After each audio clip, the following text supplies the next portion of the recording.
ഈ ഹൃദയപൂർവ്വത്തിൻ്റെ ടീസർ ഭയങ്കരമായിട്ട് പേര്. അപ്പോൾ ടീസർ ചെയ്തത് അനൂപാണ്, ഈ ടീസർ ചെയ്തത്. അപ്പോൾ അനൂപ് ടീസർ അയച്ചിട്ട് അതിൻ്റെ അപ്രൂവലിന് എനിക്ക് അയച്ചപ്പോൾ ഞാൻ പറഞ്ഞു ഇത് കൊടുക്കണോ, കാര്യം ഇതിലിങ്ങനെ മോഹൻലാൽ ഫഫ എന്നതാണ്. അപ്പോൾ ഞാൻ പറഞ്ഞു നമുക്ക് നീ വേറൊരു ടീസർ കൂടി ട്രൈ ചെയ്യാൻ പറഞ്ഞു ഞാൻ അനൂപിൻ്റെ അടുത്ത്.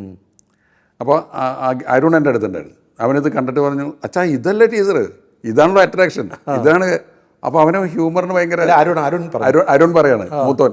അപ്പോൾ ഇവൻ അനൂപ് അവനെ ചേട്ടനെ വിളിച്ച് നന്ദി പറഞ്ഞു, നീ പറഞ്ഞില്ലായിരുന്നെങ്കിൽ ചിലപ്പോൾ അച്ഛൻ റിജക്ട് ചെയ്തേനെ.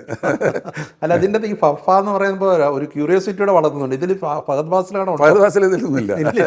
അല്ല പക്ഷേ ആ ഒരു ഇതിപ്പോൾ മോഹൻലാൽ പറയുന്നത് അതിനെക്കാട്ടി വലിയ നടന്മാരും ഉണ്ട് ഉണ്ടായിരുന്നു. ശരിക്കും അന്നേരം ഹൃദയപൂർവ്വത്തിലേക്ക് വരും മുമ്പ് ഇടയ്ക്ക് ഫഹദ് ഫാസിലിനെ കുറിച്ച് ഇപ്പോൾ ഫഹദ് ഫാസിലിൻ്റെ പല ഇപ്പോൾ ദിലീഷ് പോത്തൻ്റെ സിനിമകൾ അല്ലെ ശ്യാം പുഷ്കറിൻ്റെ അതിലൂടെയൊക്കെ വലിയ രീതിയിൽ ഫഹദ് ഫാസിൽ എന്ന നടനെ പുറത്തു കൊണ്ടുവരുന്നു എന്ന് പറയുമ്പോഴും ഇന്ത്യൻ പ്രണയകഥ, ഞാൻ പ്രകാശൻ, ശരിക്കും ആ ഒരു നടൻ്റെ ആ ഒരു ഒറിജിനാലിറ്റി പുറത്തു കൊണ്ടുവന്നത് സത്യേട്ടനാണ്. ആ ഒരു നടനെ എങ്ങനെ കാണുന്നു? അല്ല, ഈ ഫഹദ് ഫാസിലിനെ എനിക്ക് വളരെ മുമ്പ് തന്നെ ഫഹദ് ഫാസിലിൻ്റെ ഒരു ടാലൻറ്റിനെ പറ്റി എനിക്ക് തോന്നലുണ്ടായിരുന്നു. ഞാൻ ഫാസിലിനോട് പറഞ്ഞിട്ടുണ്ട്. പണ്ട് ഫാസിലിൻ്റെ വീട്ടിൽ ഞാൻ നമ്പർ 1 സ്നേഹിതരൊക്കെ ഫാസിലാണ് അതിൻ്റെ വർക്കിനൊക്കെ പോകുമ്പോൾ കുട്ടിയാണ്.